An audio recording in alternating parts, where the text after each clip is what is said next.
Hi, how are you doing? This is Pastor Cheryl. I wanted to tell you the story of Ecumenical Fellowship Church.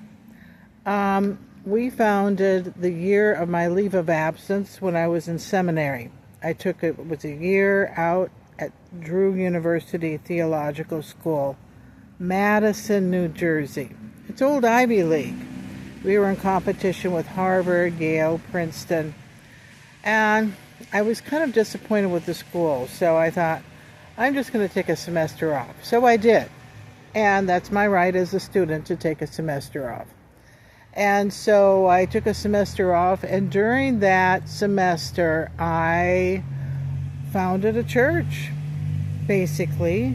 It started in a friend's house, and which now is under a parking lot at St. Ambrose University. They knocked it over. They knocked it down for a parking lot, which is not being used. Yeah. So that's kind of like the story of St. Ambrose. They like to kind of consume the neighborhood around them. That's St. Ambrose in Davenport, Iowa. And so anyway, I went back to seminary. I took a bunch of classes. One of my courses, it was like a church organization class. It was called like a church and society, it was called. And my favorite professor, Dr. Grabiel, David Grabiel, taught it. He was great. Everybody loved David Grabiel. He died a couple years ago in his 90s. And so when I went to seminary, it was like 30 years ago, he was freshly retired. So anyway, so I came back home. We started up the group again. And it seemed like there was sporadic interest in it. Not a lot of interest. And so we continued, and it was on again, off again, until about, like 01, 02, we started up again, and it just kept going. And we were given a piece of property. Back then it was a Bible study with a potluck. And then we were given a piece of property in Goose Hollow, which is a historic area where the black people originally settled in the 1850s. And so we cleaned it off. I'm seeing a little squirrel climb a tree behind me. I like the little animals.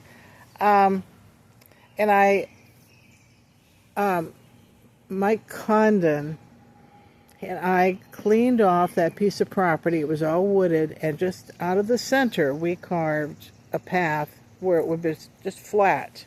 And so we left the woods on one side and the woods on the other. And it was on a corner, a little corner, and people would drive by now and then. And it was really narrow, and he asked, "What are you going to do with this?" And I said, I don't know, God will show me. Well, I did see a vision. God showed me he wanted a cross in the middle of the property with like some chairs around it.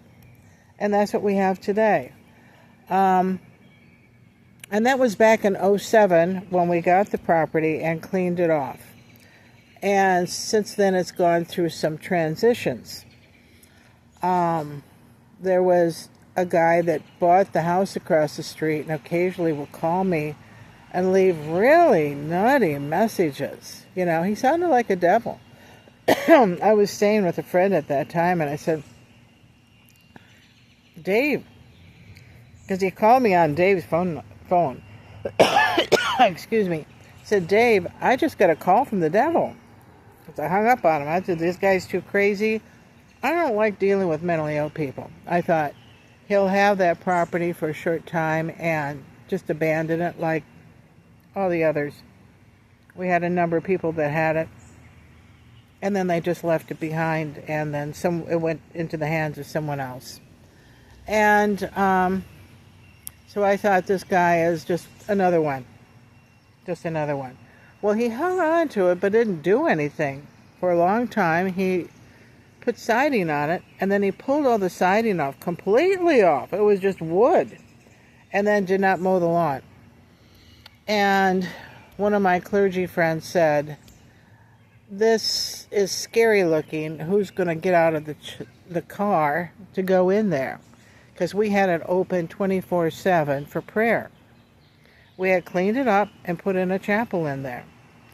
And then I kept getting these nutty calls from Bob Brown, who said that the road was his and whatever. And I did get a call from the city saying that there was some debate downtown.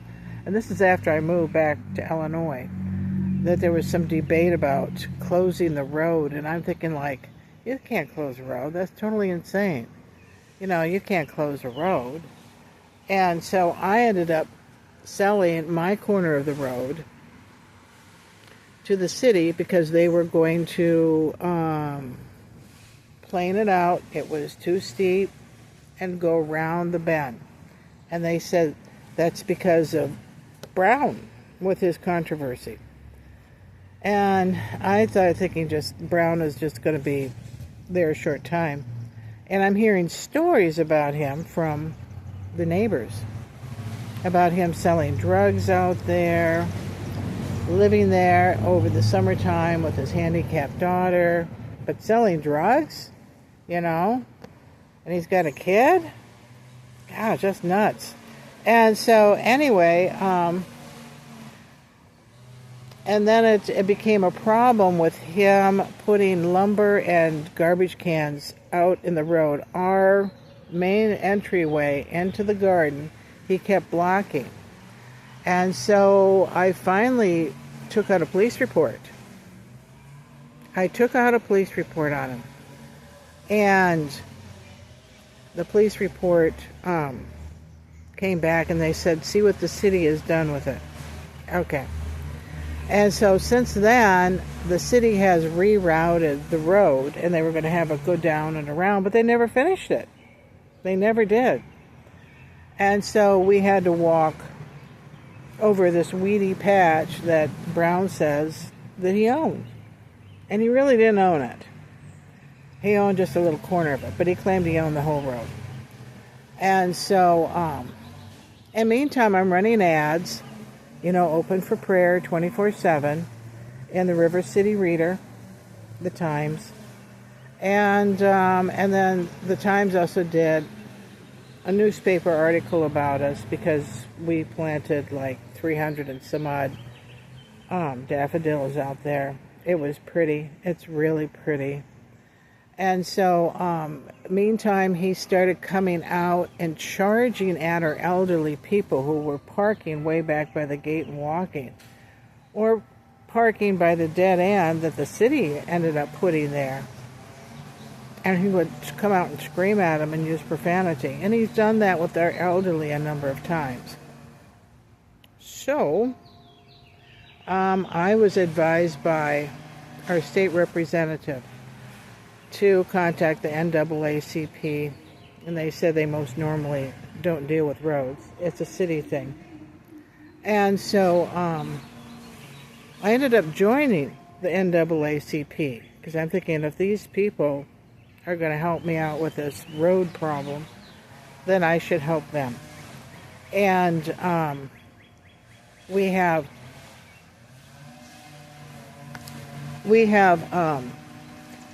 are a Churches United church. There's a group in town, all the area churches have united. And so I have contacted them about the garden for them to advertise with their newsletter. Also, I have notified the area churches in that vicinity. It's a historic area for because they were black settlers that settled there. And let them know that the area black churches, that they can come down and use the garden. One of those churches is the NAACP. One of those churches has that in there. And they're elderly. So we'll have, and they were overjoyed to hear that they could use the garden because it's very hot out. They don't have a yard around the garden. They don't even have parking around the garden. They have enough room around, their building. They don't have any land around their building at all. No parking lot, no yard. They could just open up the door and stick a chair outside their building right up next to their property line.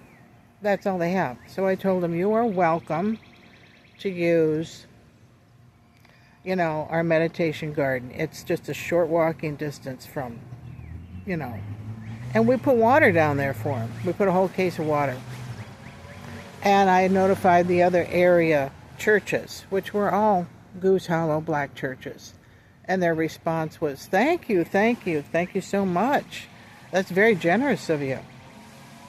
Now, the guy that runs out of the house, and this is like 3 Billy Goats Gruff. Remember that story when we were kids? Billy Goats Gruff. He comes running out and screams at people. Now, he will be yelling at the NAACP. So anyway, stay tuned with this story, with our story of our church. We now have opened up the door for all area churches to use our meditation garden. So we're just not mowing for a handful of people. We're mowing for the greater good. We're mowing for the Quad Cities so they can use it. And I put lots of advertisement out there over the years that they can use it. It's kind of like a park, but there's a chapel in the middle.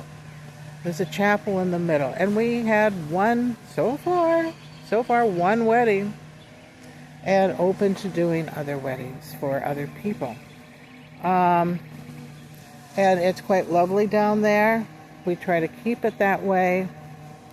And you are certainly welcome to go down there also. It's on the corner of Western and West 10th. The city actually moved those roads on their map, but the beginning of them is, and they took out that center where our garden is. That is where the garden is. There's a big yellow sign. You can't miss it.